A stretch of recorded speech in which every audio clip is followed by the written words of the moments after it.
आपण लगेचच आपल्या पुढच्या सत्राला सुरुवात करणार आहोत। पुढच्या सत्राचे आपले जे पाहुणे आहेत खास मुंबईहून आपल्याकडे आलेत आणि आपल्या वेधच्या व्यासपीठावरती येणारा प्रत्येक माणूस, प्रत्येक व्यक्ती ही वैशिष्ट्यपूर्ण असते।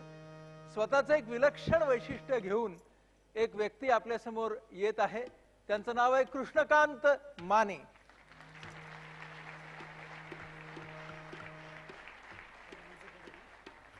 कृष्णकांतला मी व्यासपीठावरती येण्याची विनंती करतो।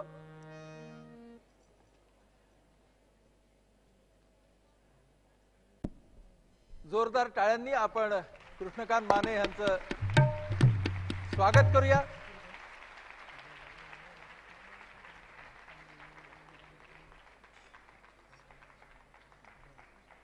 नमस्कार कृष्णकांत, या व्यासपीठावरती तुमचं स्वागत आहे। बसा। कृष्णकांतना वायरिंग माईक करून टाका। तोपर्यंत कृष्णकांतच्या स्वागतासाठी खास गीत घेऊन आपला कॉयर आलेला आहे। त्या गाण्याने आपण सुरुवात करूया आणि मग त्यांचा परिचय करून घेऊ आणि मग त्यांच्याशी गप्पा मारू।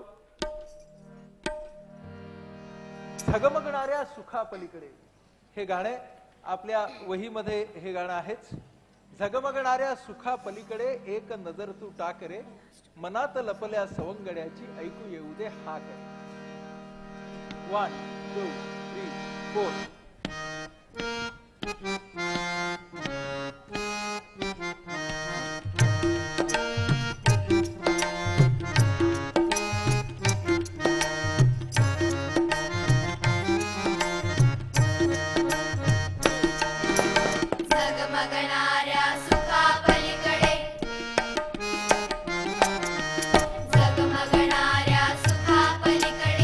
एक नजर तू टाक रे, मनात लपल्या सवंगड्याची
डोळस असूनही रडत बसणारे आपण आणि दृष्टीदोषावर मात करून एक यशस्वी सॉफ्टवेअर तंत्रज्ञ म्हणून आज ओळख निर्माण करणारे कृष्णकांत माने आपल्याकडे आज आलेले आहेत. सध्या ते गेली 3 वर्षांपासून मुंबई IIT-मध्ये IT विभागात प्रोजेक्ट मॅनेजर आणि स्वतःची PhD करत आहेत. स्वतःची PhD कॉम्प्युटर ह्युमन इंटरफेस या विषयावर ते करत आहेत आणि 2012 साली त्यांनी डिजिटल फ्रीडम फाउंडेशन नावाची संस्था स्थापन केलेली आहे. होमी भाभा या केंद्रामध्ये 2007 ते 2009 पर्यंत त्यांनी काम केलेलं आहे आणि दृष्टीच्या अभावावर जिद्दीने मात करत त्यांनी सॉफ्टवेअर इंजिनियर स्वतःला म्हणून यशस्वी केलेलं आहे. तर ऐकूया त्यांची ही यशोगाथा. निश्चितच अत्यंत खडतर अशी असणार आहे, पण आपल्याला नक्कीच खूप खूप प्रेरणा देईल. ऐकूयात डॉक्टर नाडकर्णी करून त्यांची ही यशोगाथा. धन्यवाद. कृष्णकांत, गप्पांना सुरुवात करताना तुझं लहानपण कसं होतं, कुठे तू वाढला, शाळा कुठली होती, याबद्दल जरा सांगशील आम्हाला? सर्वप्रथम कारण ते बरेचसे पालकही आहेत आणि तुमच्या अवतीभोवती जर का कोणी डिसेबल्ड विकलांग व्यक्ती, विकलांग मूल आढळलं तर सर्वप्रथम हे कळलं पाहिजे की पालकांनी ते स्वीकारलं पाहिजे. परिस्थितीला सरेंडर करणं एक गोष्ट आणि परिस्थितीला स्वीकारणं या दोन प्रचंड वेगळ्या गोष्टी आहेत, सायकोलॉजिकली आणि सोशली सुद्धा. बरोबर. तर माझ्या बाबतीत असं झालं की मला स्वीकारलं गेलं. म्हणजे मला थोडी आयसाईट होती, जवळपास एक 3 वर्षाच्या असेपर्यंत मला थोडंसं विजन होतं. नंतर तेव्हा डॉक्टरांनी सांगून ठेवलंच होतं की जसं वय वाढेल ओपॅसिटी वाढेल आणि रेटिना जाईल. म्हणजे आज माझी परिस्थिती अशी आहे की कॉर्निया डोनेट होतो आणि माझा कॉर्निया नॉर्मल आहे. म्हणजे मी जेव्हा कधी जग सोडून अगदी तुमच्या इंडिया TV वरती ते सनसनीखेज खबर येते, एक अंधे ने दी लोगों को आंखें वगैरे काहीतरी असं होईल, because I can give my eyes to others, you know. So जेव्हा मला एक्सेप्ट केला गेला, इमिजिएटली हा प्रश्न आला की आता शिक्षणाचं काय. तर माझी एक मोठी बहीण आहे, ती आता जसलोक हॉस्पिटलला मुख्य आहार तज्ञ आहे. शी सायटेड. माझ्या आई वडिलांचा असा एक साधा विचार होता, ते कुठल्या मॅनेजमेंट स्कूलला गेले नाही आहेत किंवा काही नाही, की माझी बहीण ज्या शाळेत शिकते त्याच शाळेत मी शिकावं, which means education will be equal. अशी एक वेगळी ट्रीटमेंट किंवा वेगळं एज्युकेशन द्यायची गरज नाही आहे. म्हणजे काही डिटेल्स वेगळ्या कराव्या लागतील, पण इनिशियली पुन्हा हे दिलसे की दिमाग से, सो इट वॉज दिलसे की त्यांचा असा विचार होता की मी रेग्युलर शाळेत शिकलो तर पुढे दिमाग से बाकी सगळ्या गोष्टी will be taken care of. तर बऱ्याचशा ठिकाणी ऍडमिशन मिळालं नाही. शेवटी एक किंग जॉर्ज हायस्कूल म्हणून दादरला, ज्याला आता VM सुळे हायस्कूल म्हणतात, तिथे it was one of the first cases in India, probably you know second case actually. आणि तेव्हा without going to any blind school I was put to a regular school. अगदी सामान्य डोळस मुलांच्या शाळेत मला टाकण्यात आलं. आणि दुसरा एक निर्णय फार महत्त्वाचा घेतला, तो मात्र दिमाग से घेतला होता, दिल से न घेता. म्हणजे आवर्जून दिलसेला मुरड घालून दिमाग से माझ्या आई वडिलांनी जो निर्णय घेतला की मला इंग्रजी माध्यमात टाकायचं. कारण ठीक आहे, आज म्हणजे मी अभिमानाने सांगू शकतो की मी मराठी शोज वगैरे अँकर केलेत, आमचा स्वतःचा म्युझिकल ग्रुप होता, मी स्वतः क्लासिकल ट्रेनिंग घेतलेलं आहे. पण इंग्लिश मीडियममध्ये टाकण्याचा निर्णय मुद्दाम घेण्यात आला, कारण जर का मी इंग्लिश मीडियममध्ये नसतो, हळूहळू मी माझा प्रवास सांगेन तेव्हा इन द हाइंडसाइड तुम्हाला कळेल की इंग्लिश मीडियम का. कारण आज तुम्हाला जगाच्या पाठीवर यायचं असेल, इंग्रजी ही अत्यंत सोपी भाषा आहे एक, आणि दुसरी गोष्ट ती बोलल्या जाते. ह्याचा अर्थ असा नाही की तुम्ही सामान्य म्हणजे देशातल्या भाषांना वगळावं, त्याच्यावरती मी बोलेन डिटेलमध्ये. पण मुद्दाम इंग्लिश मीडियममध्ये टाकण्यात आलं. आणि मग शालेय शिक्षण सुरू झालं. इनिशियली माझी आई ब्रेल शिकली, जी डॉट डॉटची जी लिपी असते. सुदैवाने लुई ब्रेलनी ती टेक्नॉलॉजी पेटंट केली नाही, ती मुक्त ठेवली, त्यामुळे आम्हाला शिकता आलं. आणि नंतर मग एक 7वीच्या वेकेशनमध्ये मी जेव्हा 12 वर्षाचा होतो तेव्हा मला अमेरिकेत पाठवण्यात आलं. एक 6 महिन्याचा व्हिसा मिळाला होता, पण मी 1.5 महिन्यात तिथून पळून आलो, लिटरली पळून आलो. तिकडची लाईफस्टाईल मला आवडली नाही. मला बाहेर जाऊन खेळायची सवय होती. माझ्या यंग एजमध्ये मी हॉकीपासून क्रिकेटपर्यंत सगळं खेळलेलो आहे. असं झालं की तिथे जेव्हा मी शाळा बघायला लागलो, कारण एज्युकेशन तिकडे मिळावं अशी एक हे होतं की आता पुढे थोडंसं ॲडव्हान्स लेवलला एज्युकेशन मिळावं. तर आई वडिलांचे तिकडे काही मित्रमैत्रिणी होते. म्हणजे उदाहरणार्थ माझ्या बहिणीची टीचरच, शिक्षिकाच तिकडे जाऊन सेटल झाली होती. सो अगदी we were not a well to do family, असं काही फार मोठं नव्हतं, पण सगळं एकत्र करून एक आय वॉज सेंट अलोन. म्हणजे मी 12 वर्षाचा होतो आणि 22 तासाचा प्रवास होता and I was totally sent alone, all on myself, deliberately. तेव्हा आई वडिलांना पुन्हा बऱ्याचशा लोकांनी की तुम्ही असे कसे आई वडील आहात, तुम्ही जरा पण इमोशनली विचार, अगेन दिमाग से, तुम्ही जरा पण विचार नाही का केला, नाही त्याला एकटंच जाऊ दे म्हणे, त्याला इंग्रजी येतं. आणि झालं असं की तिथे गेल्यावरती मी 5व्या का 6व्या दिवशी त्यांची ऍक्सेंट पिकअप केली आणि 10व्या दिवशी त्यांच्या ऍक्सेंटमध्ये बोलू लागलो, कारण I was in English medium. त्याचा एक ऍडव्हान्टेज मिळाला मला. आणि तेव्हा असं झालं की एका शाळेमध्ये मी एक टॉकिंग टाईपरायटर, त्या काळात हे कम्प्युटर्स, आजकालचे कम्प्युटर्स नव्हते, तर एक टॉकिंग टाईपरायटर बघितला की तुम्ही ए दाबला की तो ए बोलणार, बी दाबला की बी बोलणार, स्पेस दाबला की स्पेस बोलणार, बॅकस्पेस दाबला की बॅकस्पेस आणि इरेज ए असं बोलणार. तर मी तिकडच्या त्या टीचरला विचारलं की I am amaze to see how does this computer talk. तर तिने मला पटकन सांगितलं well it has a program in it. म्हटलं प्रोग्राम म्हणजे, मी म्हटलं is it like I hear programs on the radio and is it like that.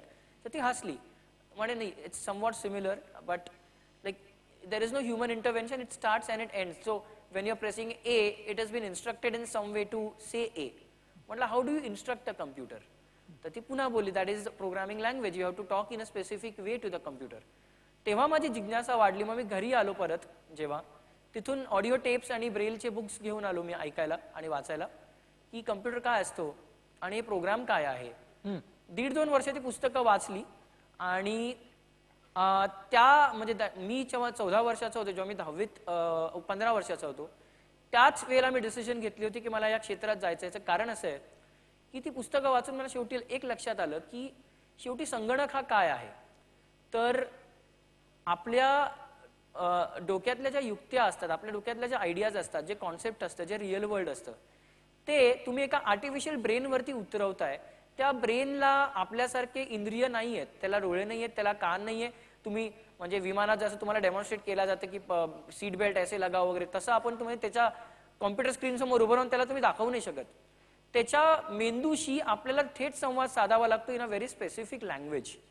आणि जर का असं करता आलं तर पूर्ण जग आपण याच्यात निर्माण करू शकू. आपण याच्यात आर्ट करू शकू, सायन्स करू शकू, नाचू शकू, गाऊ शकू, अभ्यास करू शकू, ड्रॉइंग करू शकू, तुम्हाला जे हवंय अगदी कपडे धुवू शकू, सगळं करू शकू आपण.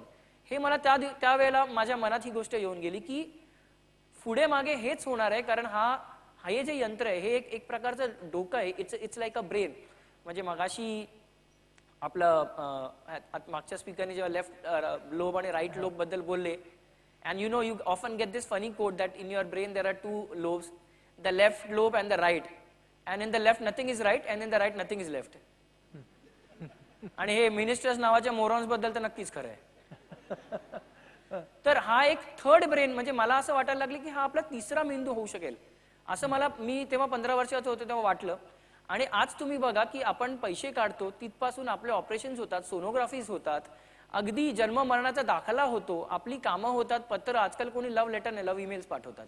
आणि आपण ज्या प्रकारे बोलतो फोनवर वगैरे, एव्हरीथिंग इज डिजिटाइज. म्हणजे मी जे प्रेडिक्ट केलं होतं त्यावेळेला ते खरं ह्याच्यासाठी ठरलं की मी साधा विचार केला त्यावेळेला, I was not at all a PhD or anything, आताही नाहीये, and I am still learning, की जर का एक यंत्र असं आहे की जे बेसिकली काहीच नाहीये आणि ते सगळंच आहे, असं हे यंत्र आहे संगणक. त्यामुळे ह्याच्यामध्ये सगळं काही होणार आहे काही वर्षानंतर. तर त्यावेळेला मी 10वीत ते डिसिजन घेतलं. नंतर मग अर्थात मला इथे कुठल्या युनिव्हर्सिटीनी पुन्हा तेच की ऍडमिशन देणार नाही, कारण आम्हाला ही टेक्नॉलॉजी माहित नाही. पण तुला त्याच्या आधी तू कॉलेजात गेलास ना 10वीच्या नंतर? हो, 10वी तेच सांगतोय मी. 10वी नंतर मी BA केलं, कारण मला कॉम्प्युटर सायन्स मध्ये ऍडमिशन दिला गेलं नाही. 4 वर्ष सायकोलॉजी घेतलं. 5व्या वर्षी म्हणजे जेव्हा फायनल इयर आलं तेव्हा सायकोलॉजी की इकॉनॉमिक्स